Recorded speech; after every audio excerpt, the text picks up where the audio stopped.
Good morning, good afternoon, wherever you are in the world. Could be good night as well, whenever you receive this. Um, this is the Miracle Mind Meetup, where we show up together every Wednesday at 9:30 a.m. Eastern Time and join in mind and in heart to go deeper into the teachings of A Course in Miracles and really apply these lessons practically to our lives. And also have a safe space to just bring up whatever's showing up, right? That is a Mm-hmm. huge part of the practice of release. Yeah, we're not here to deny anything. And so, yes, if you're seeing this, know that this is an open space for all and you are always welcome. And if you catch us later, more often than not, then also welcome to that. If you want to find out more information about the Miracle Mind Meetup, getting the link and anything, you can always reach me personally at any of my socials, which is at Spirit Led Steph or at awakenpedia.com, which I'm so thankful for because they were the first ones to invite me to make this group happen. And they power this space, right? Along with many other groups and meetups. So awakenpedia.com, you can look Miracle Mind Meetup with Steph. And yeah, looking forward to having you join. And so blessed always to join in this way with my brothers and sisters. Because we walk together, as Ram Dass says, yeah, we're just walking each other home. That's what's happening here. So welcome, welcome. Oh yes, and if you are interested in any at any point in time to maybe go deeper in a one-on-one session, you can also reach out to me for that and any of the other services and classes that I provide and gift, because it really is a part of my calling since of my awakening. So yes, my beautiful, beautiful brothers, sisters, beloveds. Today, I'm so inspired by this section that I was led to. Yeah, like I come into prayer. Sometimes it's very present in mind, something that I want to talk about, something also maybe present in my life, because we all very much connected, right? More than we think. And then sometimes I just go into prayer, what is it? What is it that is most helpful today? And I was led to a section about judgment. This is a huge part of the course, right? Judgment and the release of it, and maybe the belief of what it truly is, what is true judgment. But first, coming to know, you know, how we can work, how we can release this idea of judgment. Yeah. And I thought we could go deeper into that. Am I lagging? Are you guys seeing me lag? I'm kind of seeing it lag a little. Yeah, yeah, yeah. Yeah, we It can. is, I right? can. You're fine. Yeah. I wonder- All right. So judgment. I mean, this is huge, right? Like literally most of our thoughts in the course of a day, not only do we think them, but then we make a judgment about them, right? This is a good Mm-hmm. thing. This is a bad thing. I like this. I don't like this. I want more of this. I would not want more of this. It is a consistent practice of the mind to decide what it likes and what it sees as good and right and what it sees as wrong and bad. And the Course, Jesus in the Course is challenging us about this idea. Not only challenging us, but also taking us to a place where we can release this one thing. Because in the releasing of this one thing, we actually come to what the Course talks about as the atonement.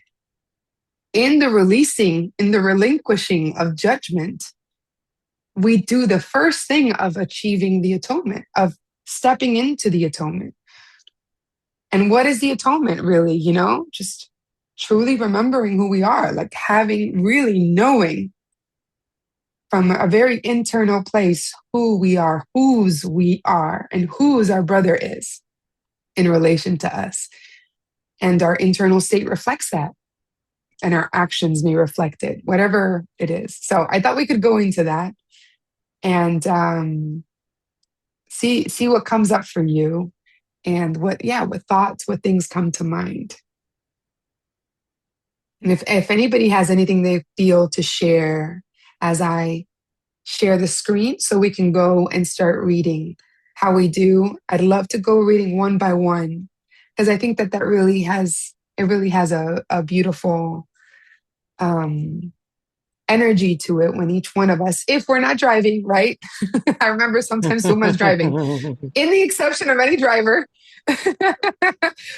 we will do safe reading, and everybody else is, of course, welcome to read. So I'm going to bring up that section. There's 2 sections that I thought were valuable, and then we can go deeper into it. Hold on here.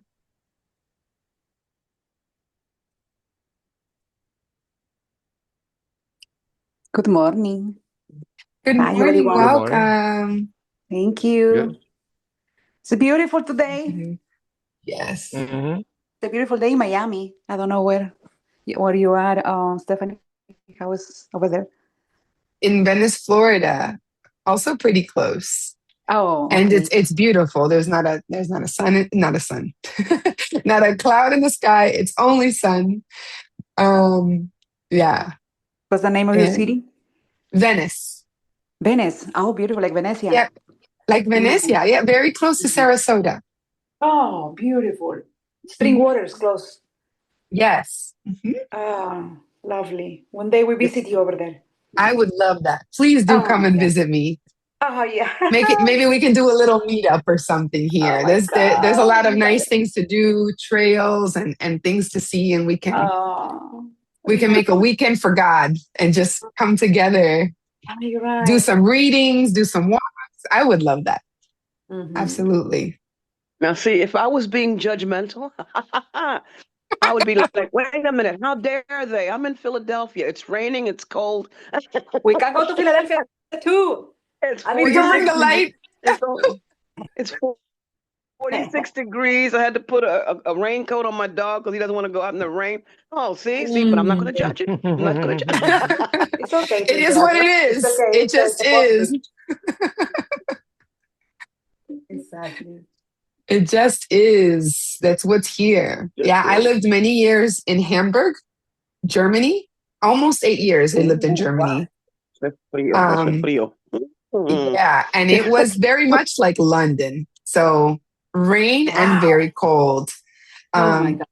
But I loved it. And I realized something while living there. Being, of course, from Miami, from Colombia, right? Or Cuba. My dad's Cuban. So like this always coming from, families or cultures that were exposed to sun consistently.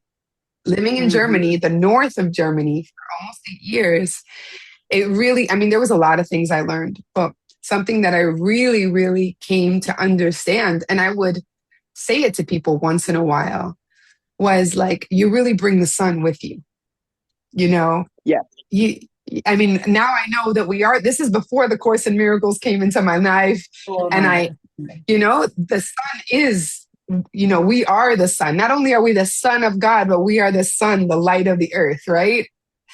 And how beautiful that those 2 words actually equate to light, creation and light are one and the same. And Germans would look at me and say, where are you from? And I'd say, Miami. And they'd be like, what are you doing here? It was all the time. And I would laugh and I would say, well, yeah, you just got to bring the sun with you.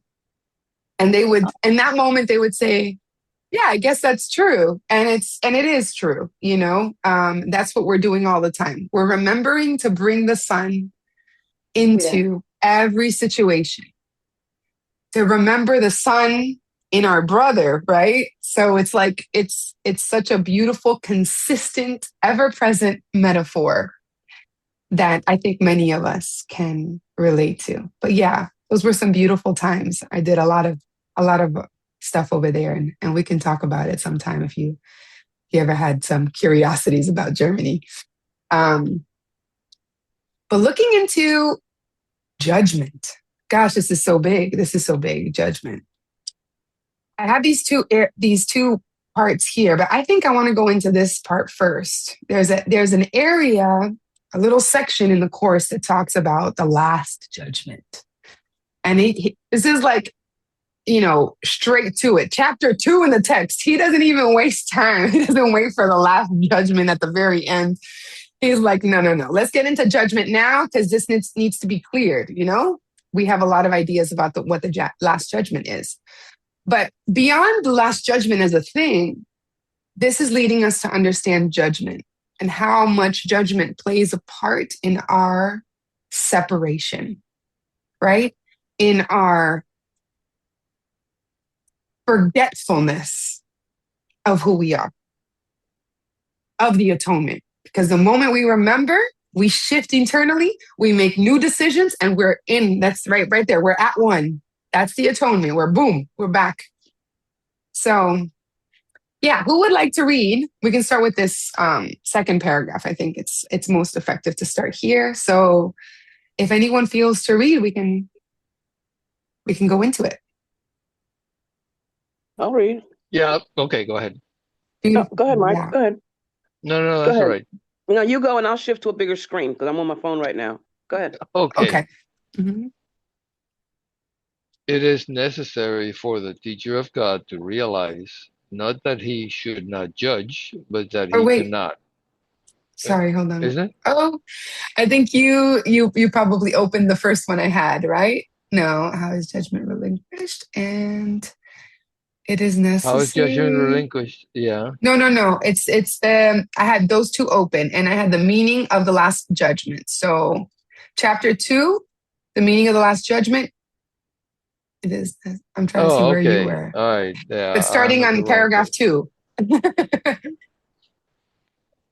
It's okay. There's a lot of sections on judgment, so.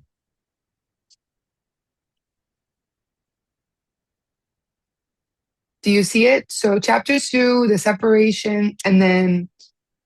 Yeah, I have to find it here because I can't read it on the phone. Okay, I got it.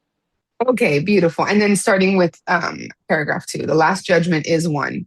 Mm-hmm. Yeah, the last judgment is one of the most threatening ideas in your thinking. This is because you do not understand it. Judgment is not an attribute of God.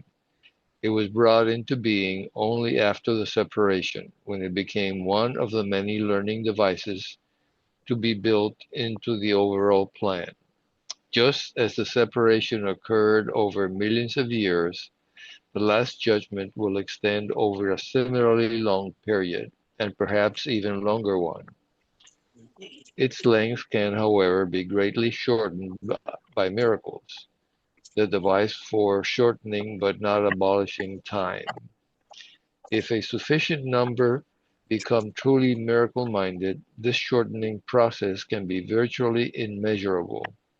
It is essential, however, that you free yourself from fear quickly, because you must emerge from the conflict if you are to bring peace to other minds. Yeah. I just want to highlight right here, judgment is not an attribute of God.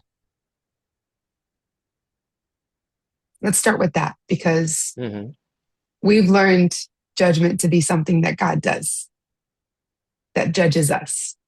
And many, and I include myself in this, many of us have very deep-seated, rooted beliefs in being judged by God, by our decisions. And especially the more we get into the spiritual path, right? Then a lot of guilt begins to come up. And a lot of the guilt in what I've seen in others and in myself is somehow connected to being judged, to getting it wrong. to doing something wrong.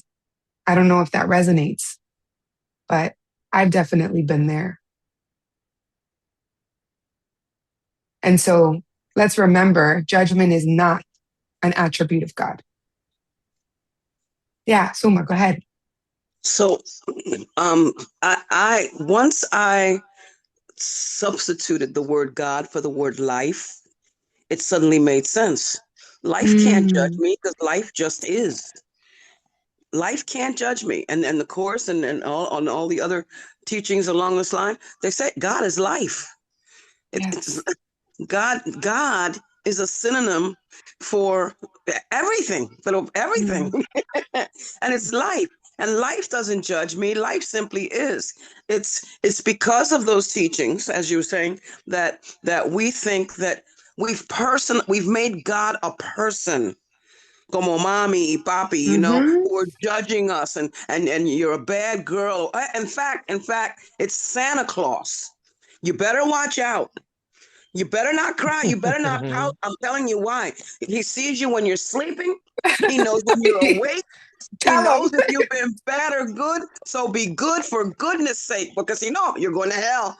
Right. Right. And this is what and that's so funny now to me. But that's what we were taught. And once I realized that God is not that, that it's not even a he. I mean, it's given to us because it's written in traditional language. It's not a he. It's not a she.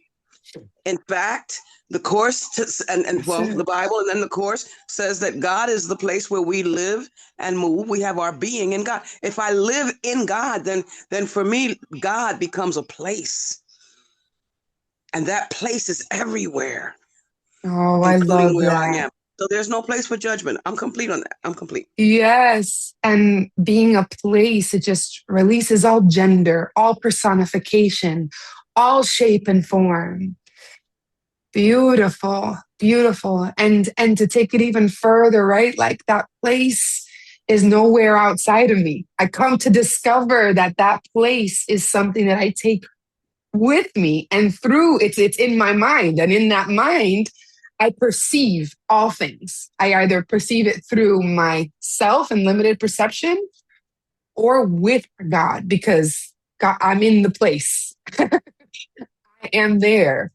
And we can never not be there, truly, right? That's what the course is always teaching us. But we can believe we're not. We can distract ourselves. We can, quote unquote, forget. So beautiful, beautiful. God is a place. And it is a place we arrive to that has never left. It is a place that has never left, that we have never left. There's a song I heard a funny thing one time. It said that God created man and then man returned the favor. We have created an image of God in the image of the ego. Yes. Mm-hmm. Yes. By what we've been taught. Yeah. Uh-huh. There's a song by Eddie Watkins Jr. and it's the title of the song is God is the place. I am the place where God shows up. And that right there, And so I say, I am the place where God shows up, and God is the place where I show up.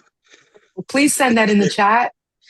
Please send that later in the chat. I just got goosebumps. I would love to hear that. And yeah, beautiful. Please send the Santa Claus song as well, please. It's a great sense of humor. I love it so much. It's so needed for the whole season. It's true. Maybe that's something we could talk about a little deeper, right? The idea. I love it. Thank you so much, Selma, for sending it, for reciting it so beautifully. I so much need that. Yeah, beautiful. Okay, so let's continue. Let's continue. I love all these insights that keep coming up, and let's go deeper into these words. Who would like to read the next paragraph? I'll read. The last judgment is generally thought of as a procedure undertaken by God. Actually, it will be taken by my brothers with my help. It is a final healing rather than a meting out of punishment, however much you may think that punishment is deserved. Punishment is a concept totally opposed to right-mindedness, and the aim of the Last Judgment is to restore right-mindedness to you. The Last Judgment might be called a process of right evaluation. It simply means that everyone will finally come to understand what is worthy and what is not. After this, the ability to choose can be directed rationally. Until this distinction is made, however, the vacillations between free and imprisoned will continue, cannot, but continue. And that basically means as long as I keep believing the way I've been believing, what I was taught, that hell is a place, or that Hell is heaven real. is a physical place.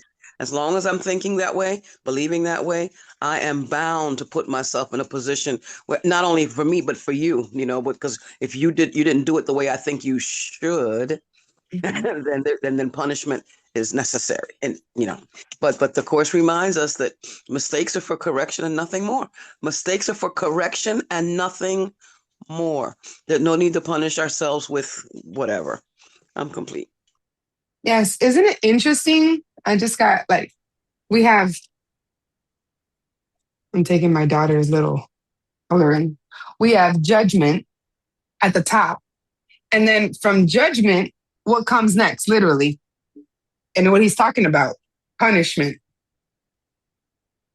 Because if we're judging, something deserves, in the end, it's bound to either lead to praise or punishment, right? Either or, because we're getting either side of it.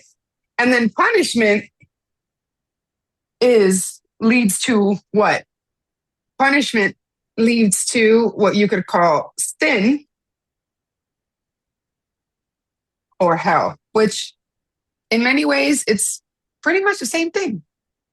We believe in sin, we believe in hell, right?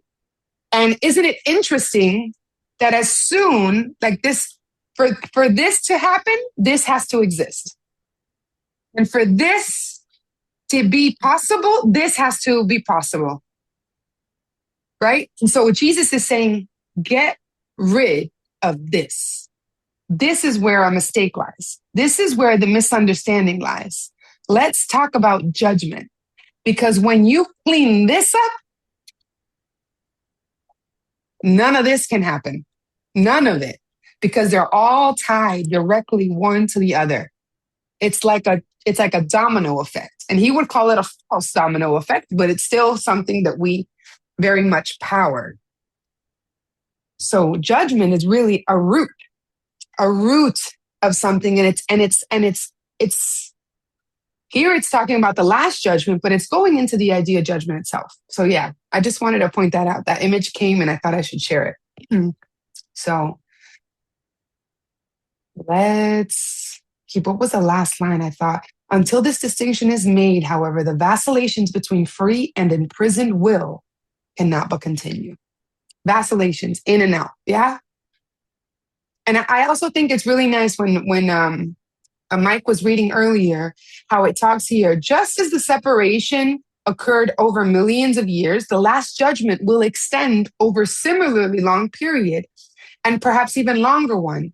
Sometimes we have this idea that the last judgment is this thing that's going to happen, this like moment that, and he's saying, no, last judgment is like, you could literally change it for the healing of the mind. The last judgment is the healing of the mind, is the reaching of the atonement. And he says, it's not an attribute. Sorry, where was the part that you read? We believe it's a procedure undertaken by God, but actually it will be undertaken by my brothers with my help. This is Jesus speaking, or the Holy Spirit, one and the same. Actually, it will be undertaken by my brothers with my help. That is you and I, all these seeming separate beings, but we are one in mind and heart. And he's saying, this is what's going to make the last judgment occur. Because like that image, remember I shared, and I don't know if it was the last meetup or before that that we're all, if we think of the mind, how we kind of see the brain, right? And we see neurons and they start activating. If we were to equate ourselves to these little neurons and them lighting up, and as soon as one lights up, it lights up the one next to it, and it lights up the one next to it and the one in front of it. And these synapses begin to happen. And that's what we're doing. And if you were to put an image to the healing of the mind, the waking up, or the last judgment, right? It's really coming to terms with this idea that we're shifting this entire idea about judgment by relinquishing it, by seeing where it comes from so that we can release it. And as we release it, then those little quote unquote neurons, us, our hearts light up. Boom, we start connecting more and we light up what's around us. It's inevitable because the mind is interconnected, right? It's just one. It's not even interconnected, it's just one. So, okay, beautiful. Who would like to read the next paragraph? I'll go ahead. Very beautiful. The first step toward freedom involves a sorting out of the false from the true. This is a process of separation in the constructive sense and reflects the true meaning of the apocalypse. Everyone will ultimately look upon his own creations and choose to preserve only what is good, just as God himself looked upon what he created and knew that it was good. At this point, the mind can begin to look with love on its own creations because of their worthiness. At the same time, the mind will inevitably disown its miscreations without belief, which without belief will no longer exist. I love that. The mind will inevitably disown its miscreations because without belief, belief is the powering vehicle, right? Without belief, it will no longer exist. The miscreations are poof, gone, done. Ciao pescado, as my mom says. Beautiful. This reminds me on how many times I used to judge when my ex-husband would come back home around 1 a.m., 2 a.m., drunk. And at the beginning, I used to take it as an offense. Oh my God, me along with my 2 girls. He's so inconsiderate, he's disrespectful, he doesn't care about us. All of that, right or wrong. I used to continue coming to Unity. At that time, I think I started the course in miracles in Spanish with a lady. And I started to focus on me. I kind of like did a conscious effort on stop looking at him, what he was doing, that he was doing that against me, that all the labels and judgments that I used to throw at him and at the same time was affecting me.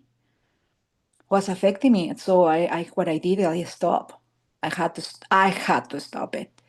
I had to go to take care. I had a business, and I decided not to continue doing the same thing. And I started like just focusing me, in my peace, in reading, in doing better. And the fights lessened, and he started less to come back like that, But of course, at the end, I did divorce him. But the suffering lessened.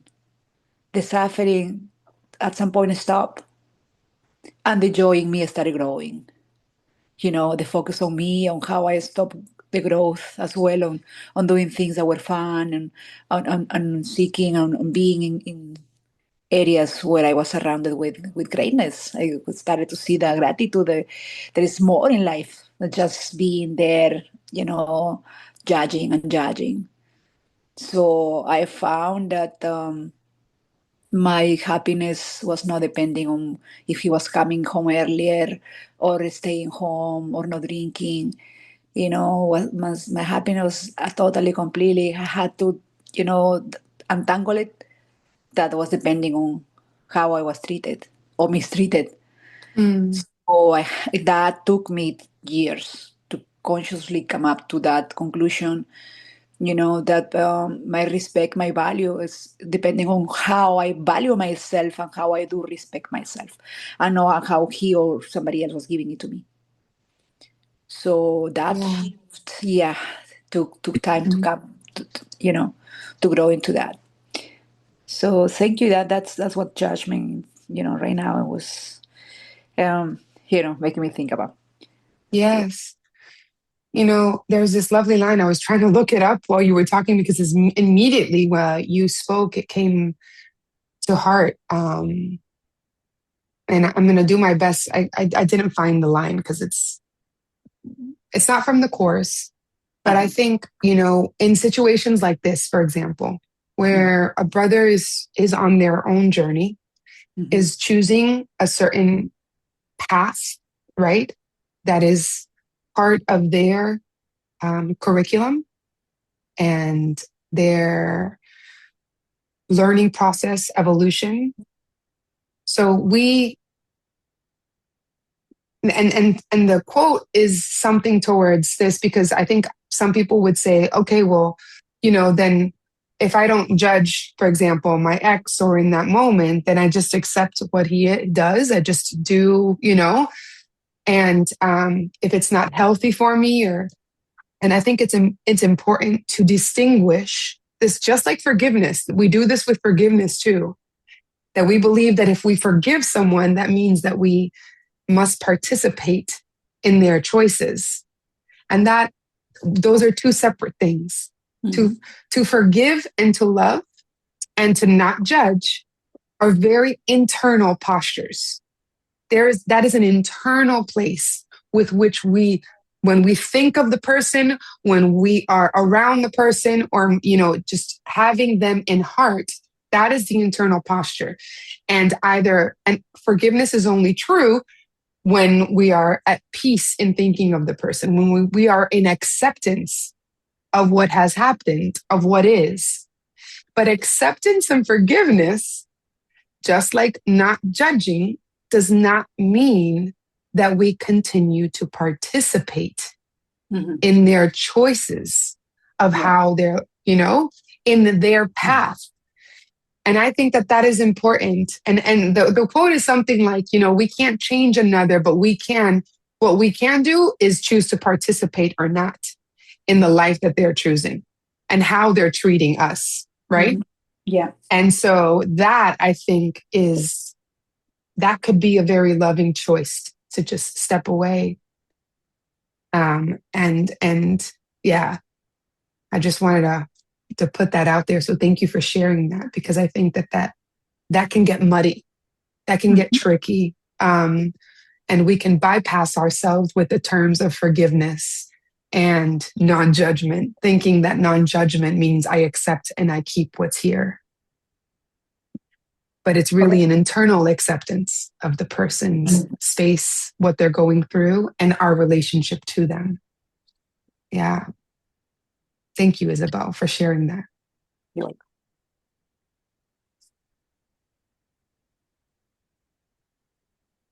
Let me go back to, if anybody wants to share anything. Where did I put this? Just remind me that there are two kinds of business: my business and none of my business. Yeah. I think that's so funny. That's what it comes down to. Selma, I love you. Oh my God, so And funny. workbook lesson 23, it says that there's no point in lamenting the world, your ex-husband, my ex-husband, my former whoever. There's no point in trying to change them, because that's only the effect. The only thing it says what we can do is change our mind, and then we're changing the cause. Because as Steph just said, it's really about finding our peace that's already there, because we don't have to go find the peace, to hold our peace that's already there, and recognize, I don't like the fruit from your tree, but I love you as a tree. I'm a tree, you're a tree, we're all a tree. I love the tree.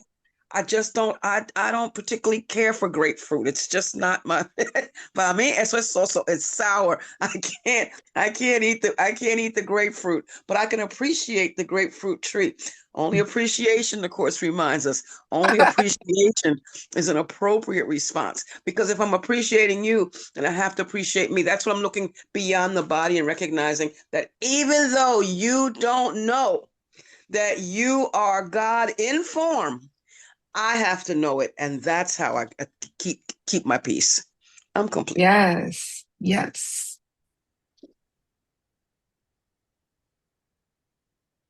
Beautiful. And that doesn't make me better. Let me be clear. It doesn't make me better because I don't always remember either. No, but I've been gifted with this teaching, and I've been gifted with practicing this teaching. And every, all things are lessons that life would have me learn. All things are lessons that God would have me learn. All things. And those are our best teachers, best teachers when the situations come up. I'm complete. Me voy a callar. Yes. No, y también it leads us to the, like salvation is found in our brother. He literally, there's a part where it says in the course, your brother is your savior. Because it is in him and how you look upon him and relate to him, how you relate to the tree, the essence of the tree. Can you see the essence of the tree and the life of the tree, even if you don't participate and take its fruit, right? And that, I think, is, that makes it's beautiful. Thank you for sharing that, Sulma. I love that. All right, let's keep reading. So, okay, first step, did we read this one? Yes, okay. 5, who would like to read? Hey guys, good morning. Hi, Andy. How are you guys? Great. I'm glad to hear it. Yeah, Sulma, just please never be quiet about your commentaries because they're just so enjoyable and entertaining, and I just love how you see life. I love it. I love it. It brings me back to joy. So yeah. Yes, agreed. All right. So number 5. The term last judgment is frightening not only because it has been projected onto God, but also because of the association of last with death. This is an outstanding example of upside down perception. If the meaning of the last judgment is objectively examined, it is quite apparent that it is really the doorway to life. No one who lives in fear is really alive. Your own last judgment cannot be directed toward yourself because you are not your own creation. Wait, let me read that again. Your own last judgment cannot be directed toward yourself because you are not your own creation. Okay. You can, however, apply it meaningfully and at any time to everything you have made, and retain in your memory only what is creative and good. This is what your right-mindedness cannot but dictate. The purpose of time is solely to give you time to achieve this judgment. It is your own perfect judgment of your own perfect creation. When everything you retain is lovable, there is no reason for fear to remain with you. This is your part in the atonement. Wow. So basically it's saying like we can only judge what we've created, right? Not what we are. Like we don't. So it's like how can I judge myself when I am, perfect, when I do come from God and I am like this perfect creation? Like that's not I guess it's not my business. Like someone would say, like it's not my business to judge myself, right? Love that. Yeah, take Buma's words. That's it. Yeah. It's not my business to judge myself because I did not create myself. Yes, and so, right. Yeah. So what happened? Say what you were saying. No.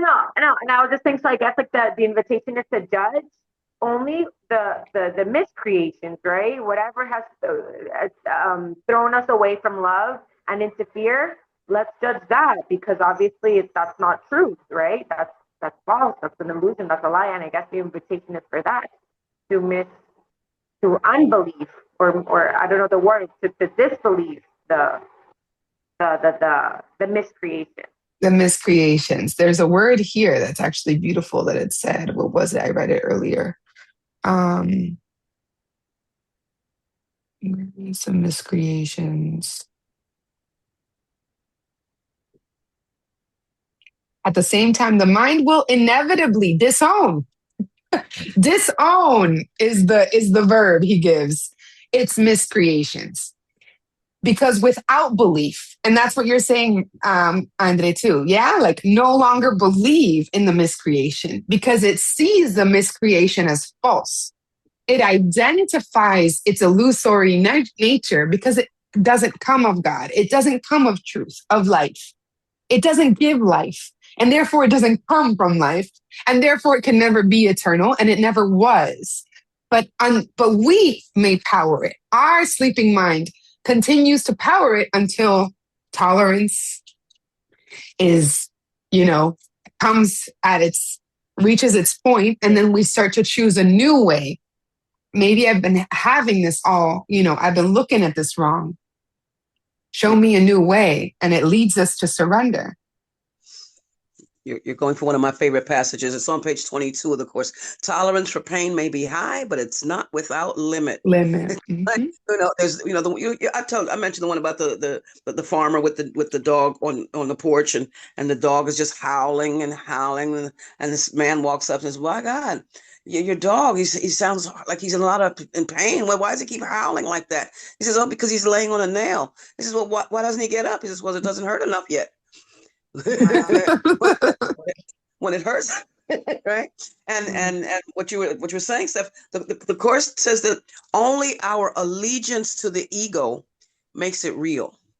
And you'll very seldom even hear me use the word. Very seldom do you hear me talk about the ego, because I don't believe in it. I recognize that the ego is something that I'm making up. And that's the problem. I'm making up these stories. I'm making up these stories. I'm getting upset about the story I'm making up, and I'm blaming you for it. La culpa es tuya. You're the reason that you're the reason that I'm thinking this way. You're the reason that I'm feeling this way. And I realize that what I feel comes from what I think. It's always right here. Right here. It's still all my business. It's still all my business. My problem is when I try to make it your business, it's not your business at all. I'm complete. Yes.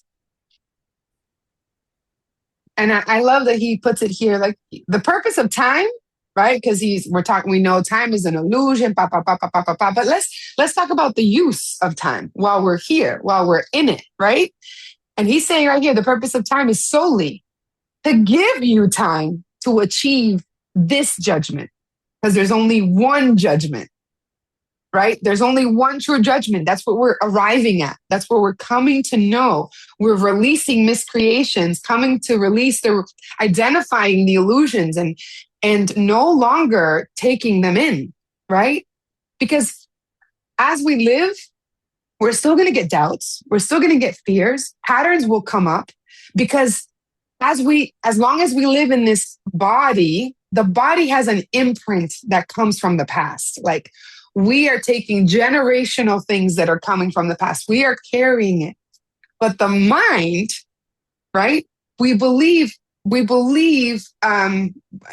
especially when we're in a victim mentality, that we're at the will of the body, at what's going on, at the feelings, at the somatic reactions of the body. But truly what's happening is that the mind has given over its power to the personality, to the thing. And what we're doing is we're taking back the power to the cause, what Suma was talking about earlier, what Jesus is leading to the original cause, which is where? The cause of the illusion, right? The cause with a lowercase c, not the true cause, which is God, but the cause of all this experience is first in the mind. And the mind is one. So the mind has been connected to our, generational, like families upon families, lives upon quote unquote lives, right? Bodies upon bodies, all connected to this one mind. And what we're doing is the time that is being given is to release all these patterns. And so when it comes up in the body, when it comes up in an emotion, in a, we can recognize it now. We are aware, we are no longer at will of the pattern. The pattern, is no longer in charge, driving, the car in the driver's seat. But now it's like, oh, okay, this is coming up.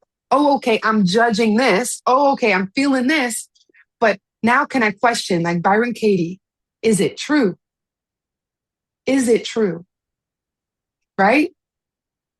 And so, yeah, as we question and we do this inquiry, we are purifying the mind to ultimately come to this judgment, to achieve this judgment. And it is a perfect judgment, what he's coming about. So he's leading us back to the perfection of who we are and always have been.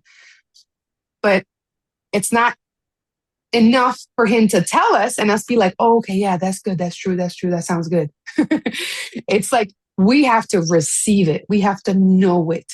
It has to be so, it's like a visceral experience, this knowingness or quote unquote embodiment. It really comes, it's true. And we feel it as so. And this is our part in the atonement. So we can see how judgment or the lack thereof leads us is directly connected to the atonement.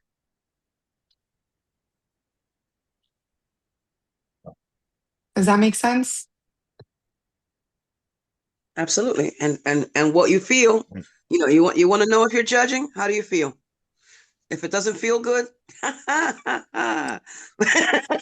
little flag, that's a flag. It's simple. I mean, it really comes down to that. If it's hurting me, it's not what the it that is hurting me is my thoughts. If it's hurting me, then the thoughts that I'm thinking I'm not aligning myself with the truth. Simple as that. Because the truth just is. It just is. And again, like you said, things are going to come up, and it's really a matter of how quickly I can let them go now. They're always going to come up. But there was a time when, oh, Dios mío, I grabbed a hold of it, and it was, oh my God, lo que pasó when I was 5 years old, and now I'm 69, but I'm still, grabbing hold. And that's the whole thing. We learned, the course also talks about collapsing time, because once you realize that the past is only a thought, that it's not a real thing. It's a shadow. And once I'm able to recognize that, and then I can release it. I can atone. I can undo. Like soltarlo. Just let that thing go. Let it go. Let it go. Let it go. Which is a wonderful song by Karen Drucker. She says, "When things are just too much," that's the name of the song. Let it go. When things are just too much, and I'm holding on so tight, I want to just relax, give up without a fight. I long to feel that sweet release. I turn within and pray. Stop. Take a breath. Relax, surrender, just say, let it go, let it go, let it go. That's a song by Karen Drucker. Fantastic. I love it. And that's what it comes down to. So just keep letting it go, keep letting it go. And Thomas Troward, who was a judge, he said that principle is not bound by precedent, which means that the truth is not bound by the past. Ahora, now, is not bound by the past. It's not that there is no past. And the course says that over and over and over. There is no past. It's me making up, me trying to hold on to something that's not there and causing myself pain with it. And it says in chapter 5, section 4, paragraph 8, how can you who are so holy suffer? All of your past, except its beauty, is gone. It's gone. It's gone. So it's up to me to recognize that, to believe it. If somebody else can do it, I can do it too, doggone it. There's no point me thinking, oh, yo no puedo porque it was worse for me. Like the guy who walks in the story about the guy who dies and goes into, St. Peter goes into the room of crosses, and he has this heavy cross to bear, and I can't take this anymore. And he puts the cross. He says, so St. Peter says, well, here you go, just walk around and you take whatever cross you want. He's walking around, he goes into rooms and rooms, and there's huge crosses and very well adorned crosses and rugged old crosses and dirty crosses. And and finally he comes to one. He's like, oh, look at this. This is like the best one here. He says, I'll take this one. He says, are you sure? He says, yeah. He said, I've looked at all these crosses and they're just too much to bear. I just can't with that. But this one, I can handle this one. He says, you're absolutely sure? He says, yeah. He says, well, I want you to know, it's the one you walked in with. It's the same cross. So, we think that, everything is the way it's supposed to be. And our problem is thinking it should be different. And once we recognize that everything just is the way let all things be exactly as they are, the workbook lesson says. If that it just is, and we just decide, I don't like it, but I accept it. I don't like it, but I accept it. I don't like it, but I accept it. And it's in the acceptance that all that other stuff just falls away. And then the world gets brighter. The sun shines everywhere. Okay. I'm complete. Beautiful. And you know what I love about all of this, and I love these stories. They just bring such joy to my face, to my heart, when you share these little stories and jokes or things like that. But what I love that you're alluding to there is really ultimately, if the past is non-existent, and if the ego is the past, right? Well, let's put that together. The ego is the past, and it is non-existent. It can only be brought into this moment by me. I choose to carry the past. I choose, and I bring it into this moment. In the moment that I release that, and this is the let go of this Karen Drucker song, beautiful.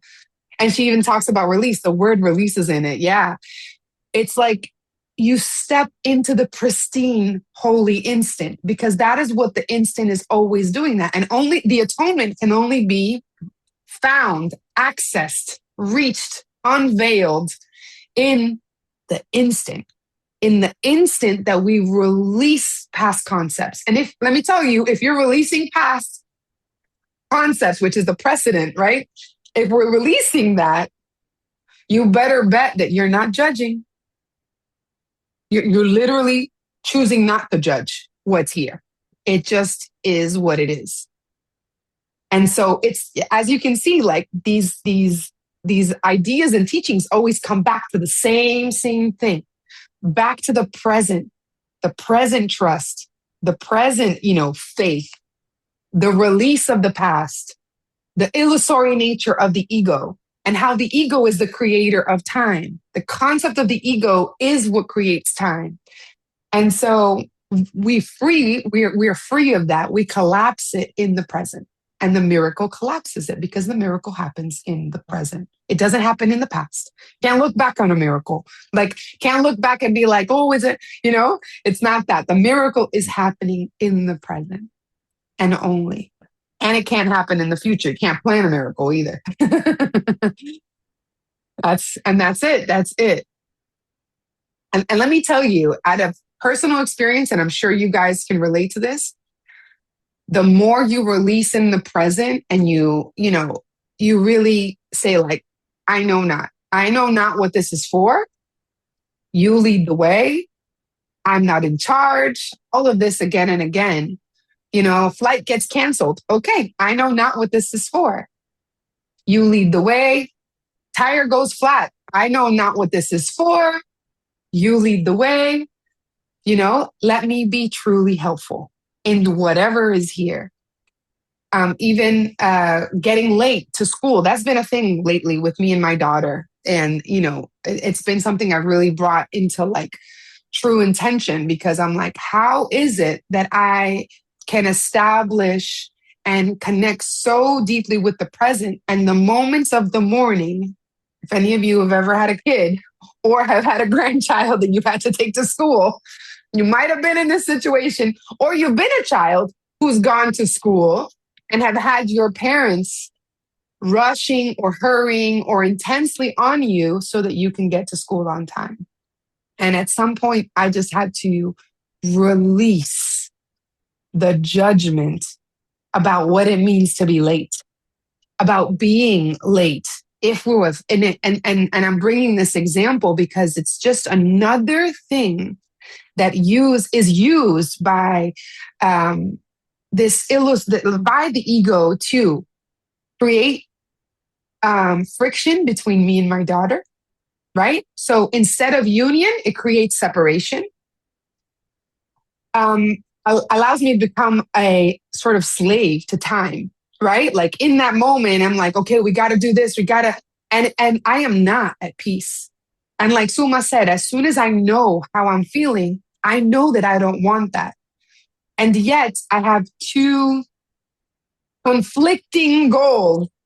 I want peace and I want to be on time.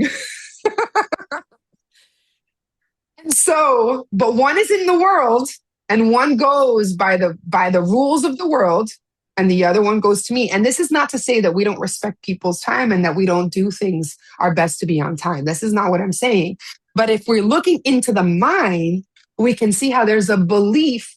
I really had to look into this, go deeper. And if I looked deep enough, I could see that there was a belief that if my daughter gets late to school, I'm not being a good mom. Right? I am not. I was able to go through the levels of mind and really come down. What is the belief that is causing this strain, this frustration, this, right? And it's been a really beautiful healing lesson for both of us to also come to discover that it's never been mom versus daughter or, me versus you because you're going slow and I'm the one on you about making this happen.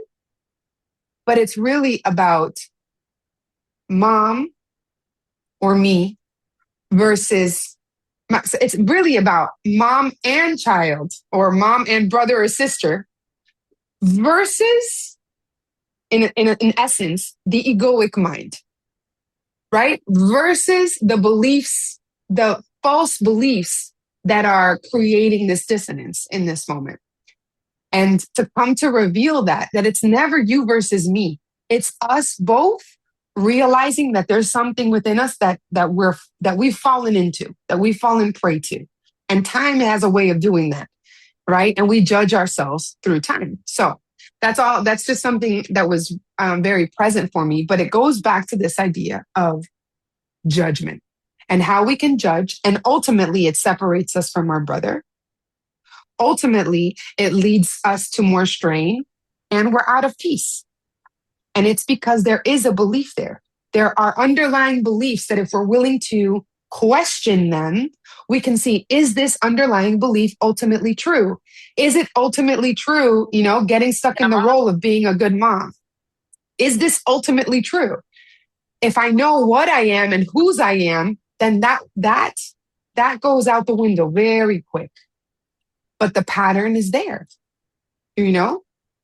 So yes, I don't know if anything comes up for anybody and they want to share.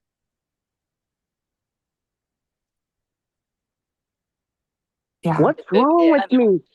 What's wrong with me? Go ahead, please.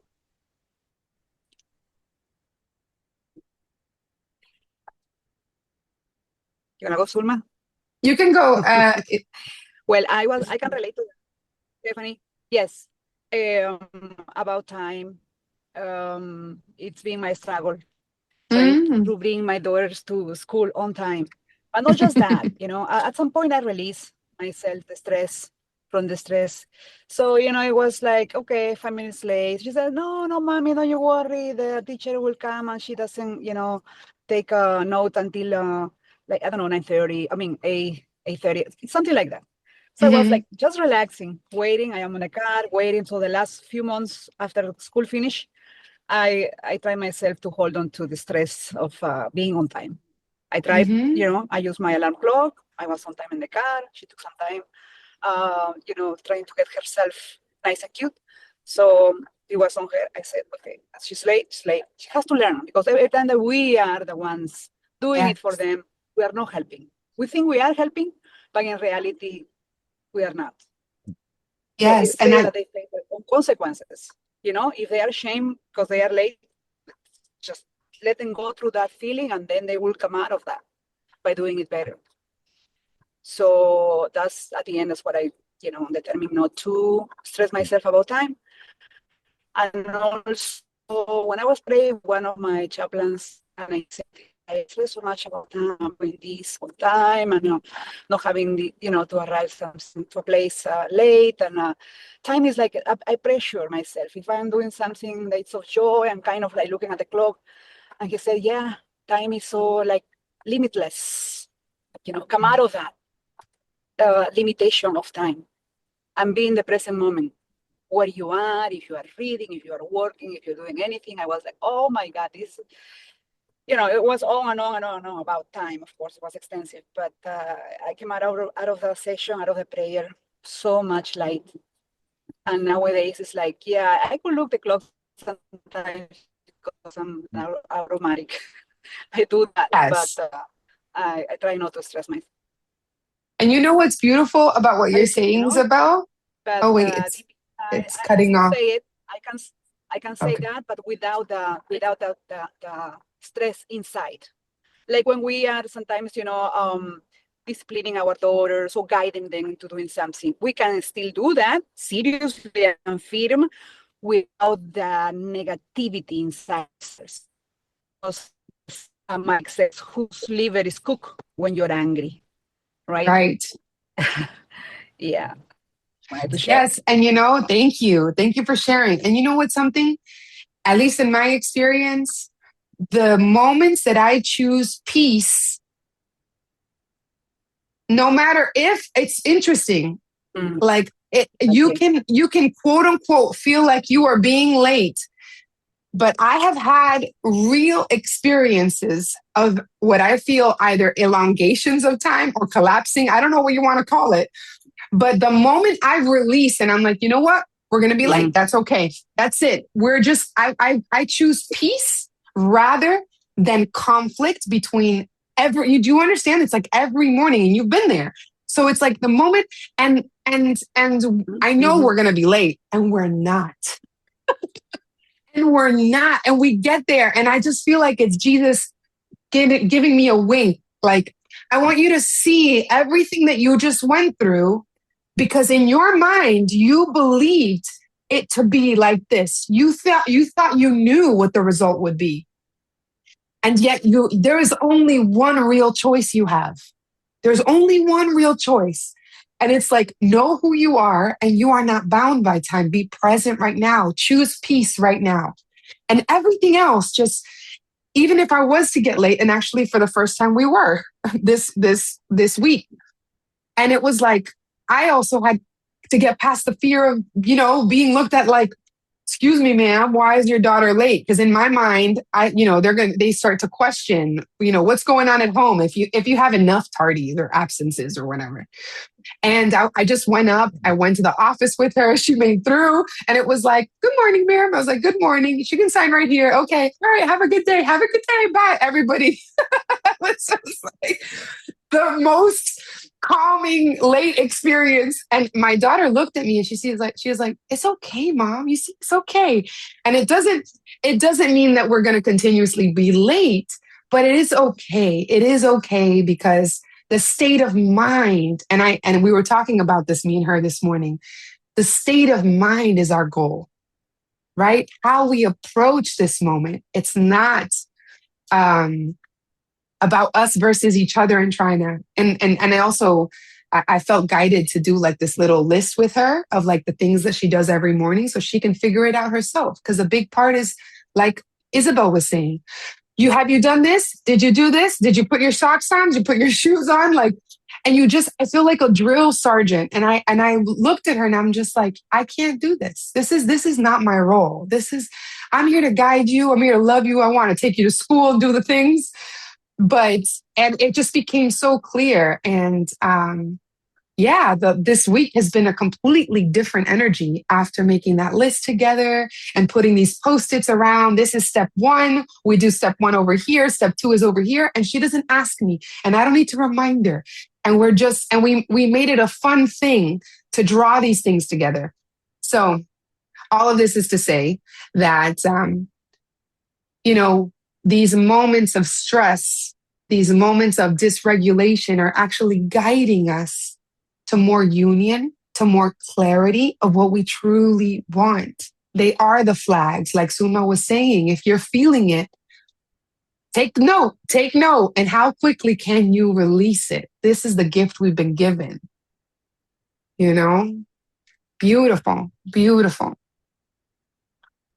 I am not the victim of the world I see. I am not the victim of the time on the clock. Yes. I can see peace instead of this. And what came to mind is when that whole thing with 9/11 back in happened, and the people who were late for work, lo que llegaron tarde, and after the buildings were collapsed, after the buildings collapsed and all that, had they quote been on time, things like, and because we never know what anything is for. Yes, that's it. We never know what anything is for, and time is a man-made construct. So I have to listen. I was diagnosed with ADHD a year ago. Procrastination could be my middle name, right? It could be my middle name. I always thought I had more time, and it was crazy. It was just crazy, and I used to beat myself up. How is it that other people can be on time and I can't? How is it that I got up 2 hours before I was supposed to leave and I'm still walking out, running out the front door? Mm-hmm. I don't do that to me anymore. And interestingly enough, I stopped beating myself up and I'm more on time. And just like you took the time to write that list with your daughter, I have to do that for myself. I have to set my alarm, okay, like to come here, to here. At 8:30, my alarm goes off the first time and lets me know. And again at 9:00, it goes off again. And at 9:15, it goes off again because it's too easy to get wrapped up in something else. Otra cosa, just one more thing. Mm-hmm. And before I know it, I'm like, oh man, I missed it again, what's wrong with me? You know what I mean? But no más, no más. Yeah. No And más. I love that you mentioned that, Suma, because you really can see like how we can meet people where they're at and do things that can be truly helpful. And I did this with my daughter when she was 3 years old. Okay, she's 7 years old now. And I forgot that we did this, like these little lists of things that would help her. And it just came to me after this week of like, there has to be another way. Back to the course, right? In this specific situation. And I was like, Jesus, you show me. And then it was like the thought came back to mind. Make a list for her, do it with her, make it together, empower her and do it together. Make it like a little art thing, and she colored and she did the whole thing. And now, I mean, these last 3 days, I was like, Gorda, how do you feel? How do you feel these mornings? She's like, we got to walk the cat in the morning. We had so much time left over. And so it was just so interesting because we were just so present and we talk about it and we were just like, wow. And it was just doing the next most helpful thing and not getting caught up in this thing. And I want to share this little part that I just looked up, which I think is such a great quote from the Course. Here it is. Time is a trick, a sleight of hand, a vast illusion in which figures come and go as if by magic. Yet there is a plan behind appearances that does not change. And that is the one we connect to, that unchanging plan. The script is written. When experience will come to an end of your doubting, when experience will come to end your doubting has been set. For we but see the journey from the point at which it ended. This is the truth, right? Looking back on it. And he's saying, literally, life is just, we're looking back on everything that is already done and healing through it, truly. That is what we're doing. So, yeah, reviewing mentally what has already gone by. So the true choice is, what do I choose now? What do I choose now? And this goes back to judgment, right? Something's in front of me. What is my choice right now? What do I choose now? I chose in the moments of stress and anxiety and frustration to judge myself and my daughter. Literally, one does the other automatically. And until I relinquished that possible judgment and where it was coming from, I could realize, I've been imprisoning just myself. I've been imprisoning my mornings with my thoughts in this. And I've been imprisoning her and conflicting our relationship, which is here to be made holy. But in that moment, in that choice, there's like, boom, separation. And so, boom, we choose again. And the only choice is now, again and again and again. Freedom now, peace now. Beautiful. And just like this little title here says, how is judgment relinquished? This is in the manual for teachers. I love this part too. We won't be able to get into all of it, but this is a powerful section into the idea of judgment.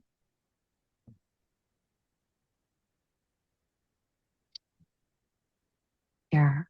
I don't know if you guys have a little time and we can go into maybe one paragraph or two here and then we can close out, or we can leave this for next time. You let me know how that feels. I would love to continue if everybody else can. Yeah, you're feeling too? Okay. Beautiful. Andre, would you mind reading number 1? No, definitely not. Okay. So how is judgment relinquished? Judgment, like other devices by which the world of illusions is maintained, is totally misunderstood by the world. It is actually confused with wisdom and substitutes for truth. As the world uses the term, an individual is capable of good and bad judgment, and his education aims at strengthening the former and minimizing the latter. Yes. There is, however, considerable confusion about what these categories mean. What is good judgment to one is bad judgment to another. Further, even the same person classifies the same action as showing good judgment at one time and bad judgment at another time. Nor can any consistent criteria for determining what these categories are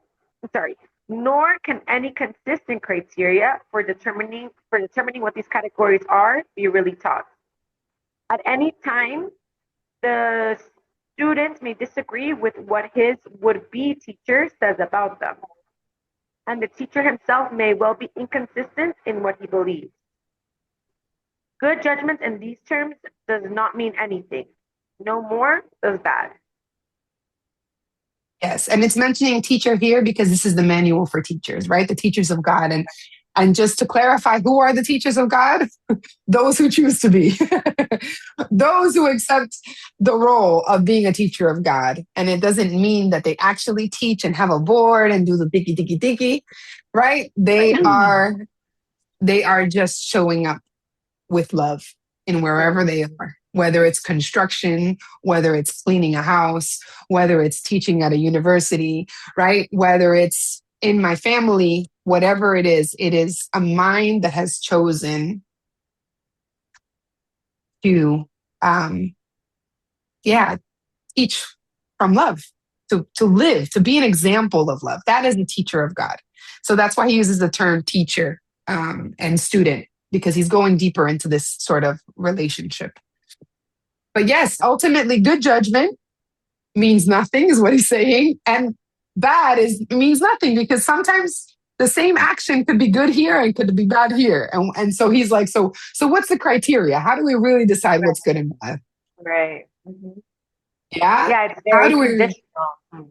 Yes. Could be culture, right? Could be culture. Could just be, oh no, the situation, right? Like, killing is bad, but if somebody kills my family, then killing is good and accepted and fair and good. And so yes, exactly. And this is what the mind does. And this is what he's saying, like it switches, it moves the meaning around when truth is always true and it's never changing. So yeah, let's go into number 2. Would anybody like to read number 2?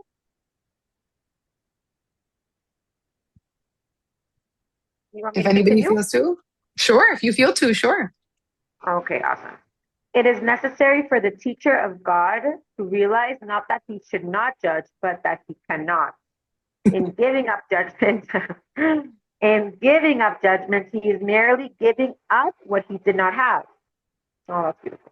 He Yes, gives yes. up he gives up an illusion, or better, he has an illusion of giving up. That's so cool. I love it. It sounds so contradictory, but it's not. It's like literally, it's like it's not the thing we're letting go. It's like the belief of the thing. Uh-huh. That right. He has actually merely become more honest, recognizing that judgment was always impossible for him. He no longer attempts it. That's okay.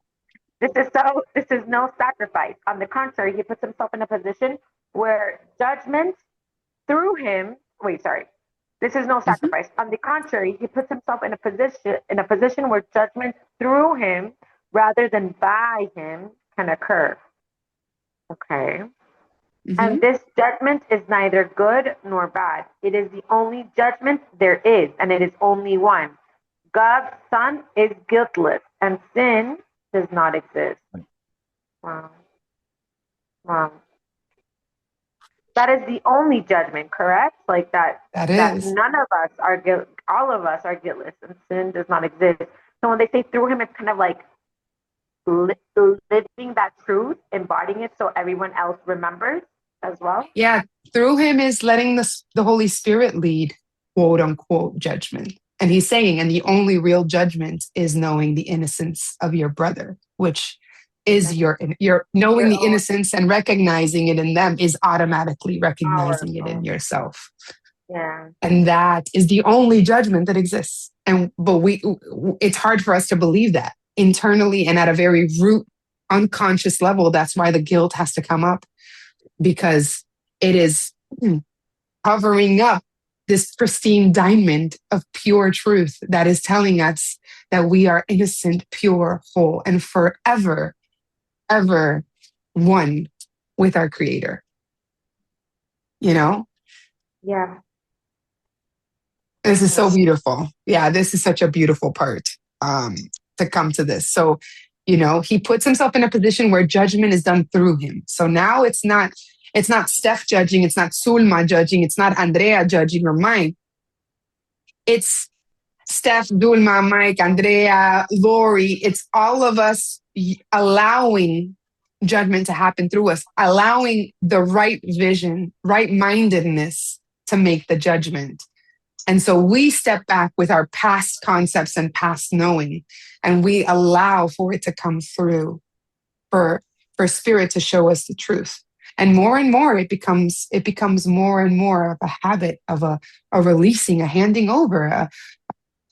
That's why I call the spiritual journey, it is a journey of humility. That's all it is. Yeah. It is a journey of humility. To taking your rightful place. Go ahead, Somaya.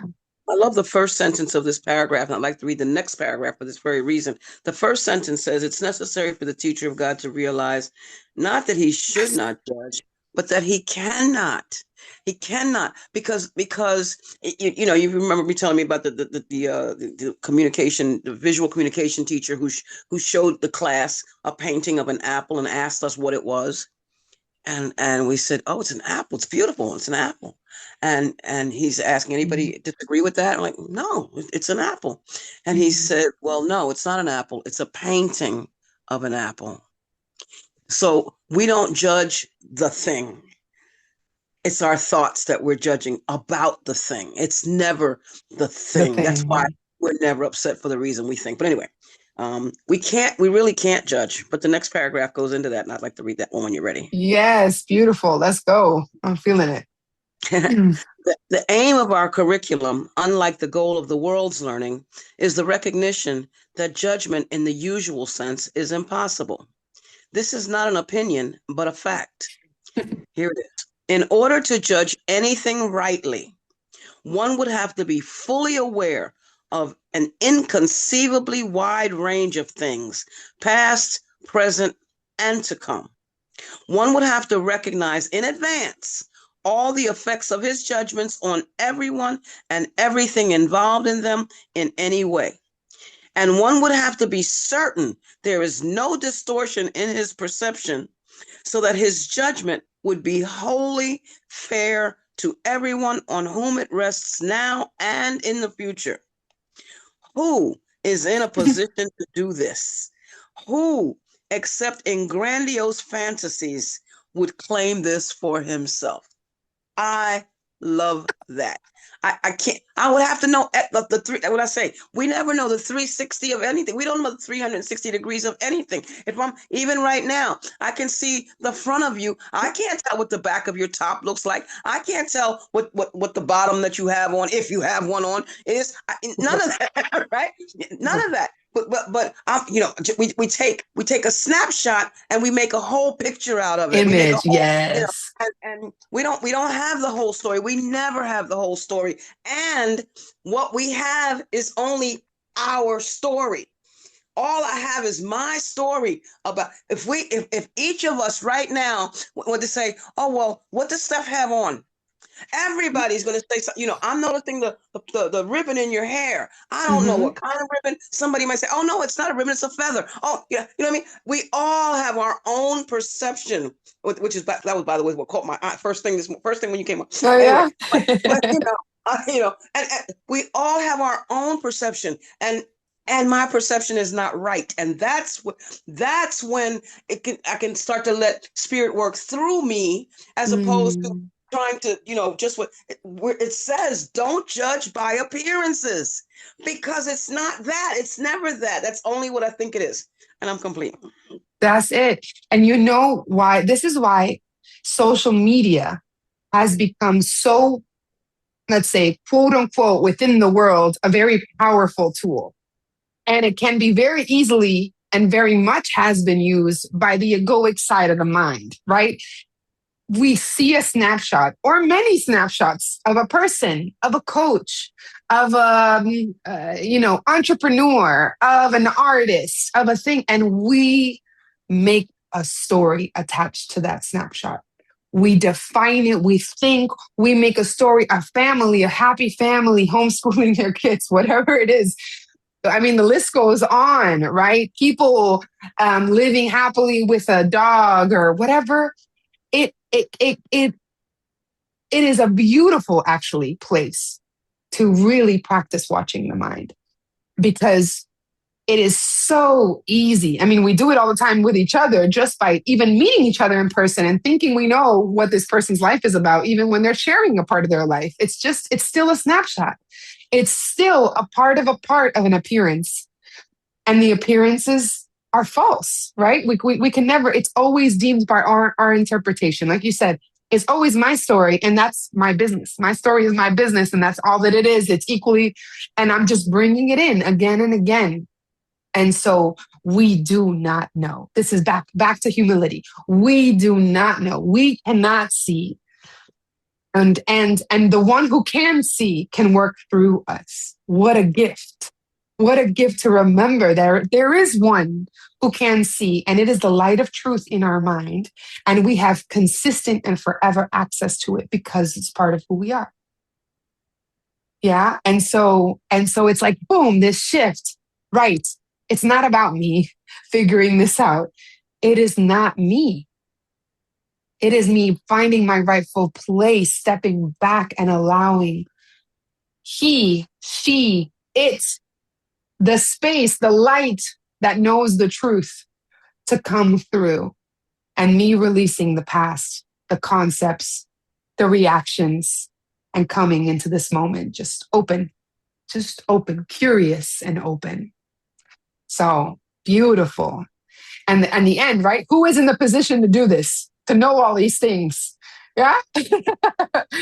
He's almost like, I mean, you can feel like a little laughter in Jesus. Like, I mean, come on. Right?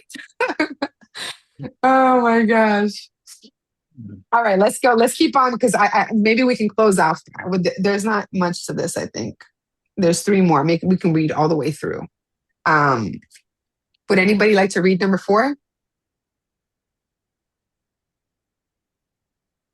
Actually, I'll go ahead and read number 4 because I feel too. So Remember how many times you thought you knew all the facts you needed for judgment and how wrong you were? Is there anyone who has not had this experience? Would you know how many times you merely thought you were right without ever realizing you were wrong? Why would you choose such an arbitrary basis for decision making? Wisdom is not judgment. It is the relinquishment of judgment. Make then but one more judgment. It is this: there is someone with you whose judgment is perfect. He does know all the facts, past, present, and to come. He does know all the effects of his judgment on everyone and everything involved in any way. And he is wholly fair to everyone, for there is no distortion in his perception, in the light of truth. I continue. Therefore, lay judgment down, not with regret, but with a sign of gratitude. A sigh of gratitude. I'll read that again. Therefore, lay judgment down, not with regret, but with a sigh of gratitude. Now are you free of a burden so great that you could merely stagger and fall down beneath it. And it was all illusion, nothing more. Now can the teacher of God rise up, unburdened, and walk lightly on. Yet it is not only this that is his benefit. His sense of care is gone, for he has none. Carefree. Let's remember that, carefree. He has given it away along with judgment. He gave himself to him whose judgment he has chosen now to trust instead of his own. Now he makes no mistake. His guide is sure, and where he came to judge, he comes to bless. Where now he laughs, he used to come to weep.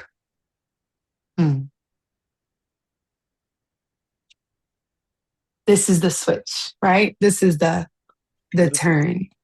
So beautiful. If anyone would like to read that last paragraph and we can close off this session, I know we're on the hour. Sulma, please go ahead. I'd love to. It is not difficult to relinquish judgment, but it is difficult indeed to try to keep it. The teacher of God lays it down happily the instant he recognizes its cost. All of the ugliness he sees about him is its outcome. All of the pain he looks upon is its result.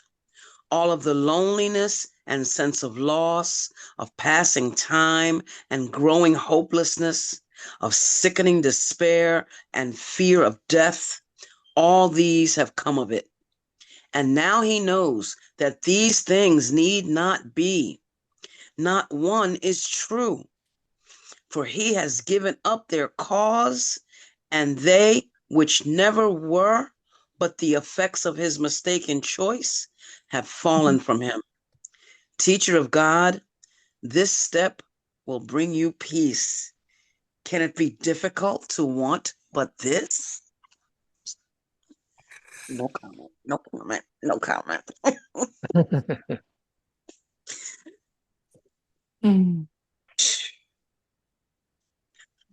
How can you not want peace? No comment. And I love when he ends like this in questions.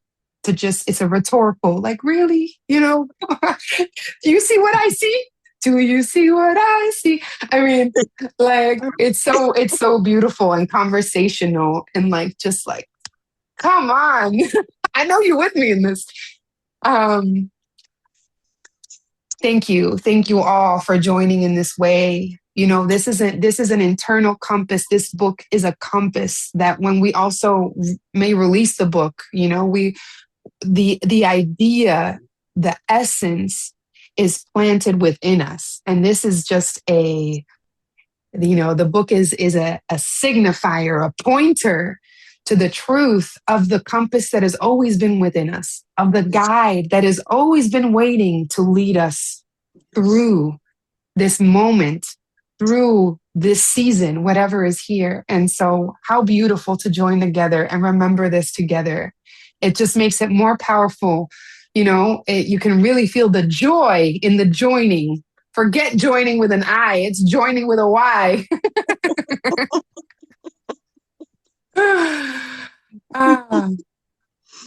And so I would like to ask if there's one thing that you leave this meetup today with, in reference to what we talked about judgment, and what is one thing, one helpful step or insight that you're taking with you that that has come up for you before we say ciao.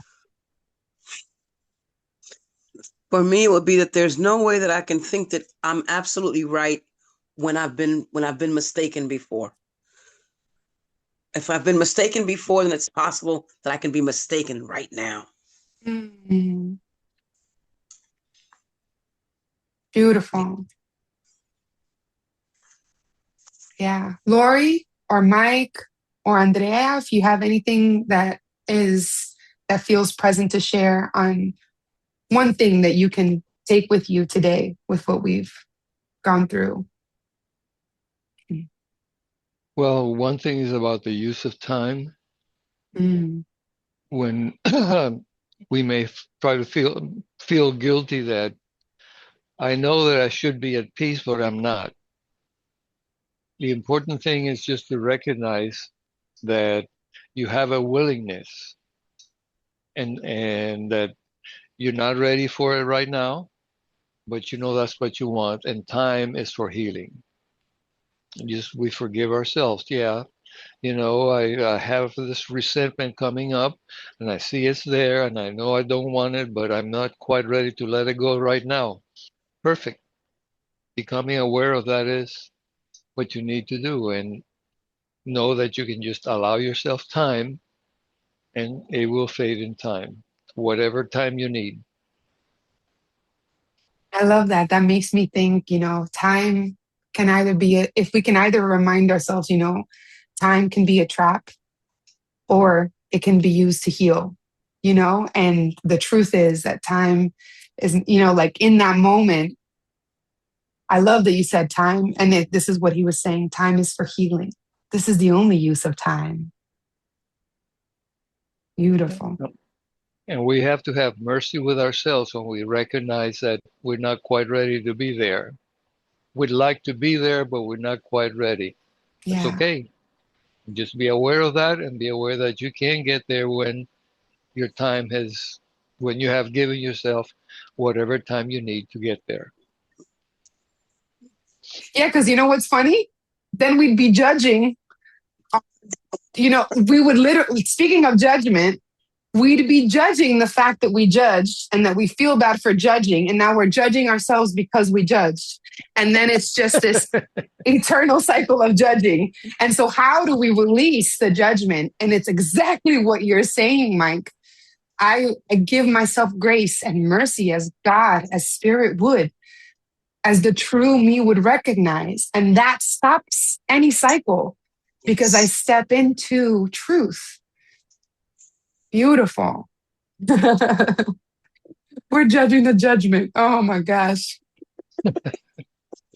Yeah, it's like it's an unending cycle, no? Like you want to feel at peace, and you you should, the shoulds, like Suma always says, like that we're shoulding on God, that like we should feel a certain way or should be more at peace, and why am I not at peace, and why am I not feeling this? And it's many people's battles, but I'm definitely going through that at the moment, where it's like, God, like, why can't I just feel peace? Like, what else do I have to do to feel peace? Like, everything's okay. Like, I'm trying this and I'm trying that. And then it's even trying to judge and control on my release, on how I'm going to release judgment, how. And it's like, Andre, te estás ahogándote en un vaso de agua. You're drowning in your own glass of water. but it's stressful because obviously, like, I want an immediate release and I want an immediate feeling of peace, but it's not there. And maybe it's what Mike said, that, maybe I'm just not ready yet. Subconsciously, I don't know. I want to be there, of course, but maybe, I don't know, maybe I'm just forcing it. I'm forcing this surrender. I'm forcing this release. And that's what's keeping me from from doing it, right? And it's super stressful because it's I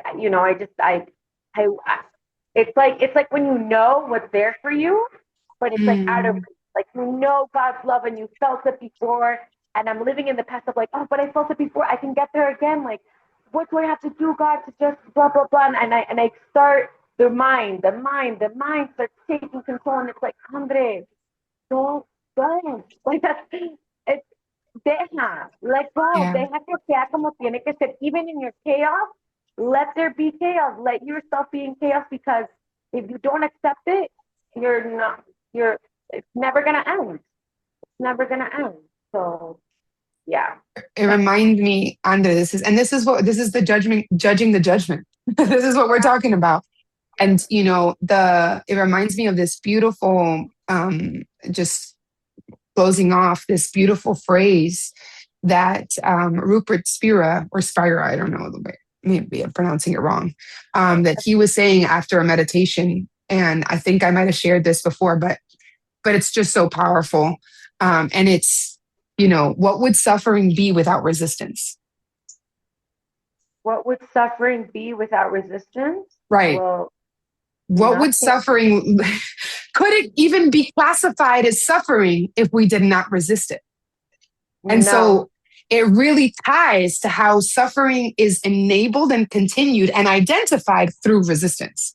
And resistance can only exist if we judge something as good or bad, right? Right. If we didn't judge, we couldn't have resistance. There's no expectation there. And so really, if we didn't resist what was here, if we allowed it to be, and that means allowed ourselves to feel, because at the end, every emotion ends. Every emotion has a beginning and an end. It moves through and then it's done.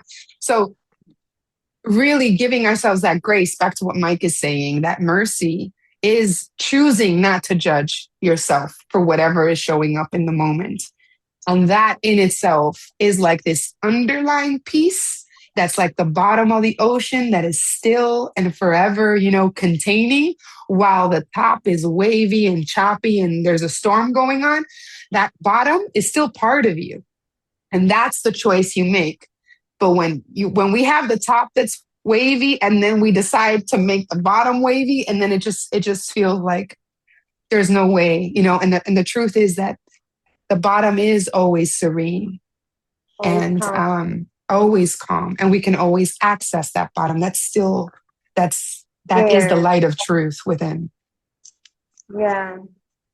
Even if it does feel choppy in the surface, I think it's just allowing, like, myself to drop down to that place, right? Like, stop. It's like, como que, even though it sucks to feel that way, like, don't be afraid of the feelings. Like, they're here. Like, there's nothing bad's gonna happen, That's it. Yeah. That's it. And it's super uncomfortable, pero, it's part of it. Yes. All right, my beautiful friends. We are at 11:11. A beautiful way to close this off with our angels, with the spirit at the forefront. Have a beautiful, blessed week. Thank you for joining in this way and reading these deep, beautiful words. And I will see you next week. So much love. Thank you so much, Stefa. So much love. Thank you. And as always, if you feel to give in any way and support this space, that is always super welcomed and never expected, but always welcomed, as it allows me to show up and continue and serve in this capacity. Yeah. Love you all. Thank you. Off you go. Shine your light. Ciao. Dios bendiga. Ciao. Amen. Amen. Bye. Wonderful.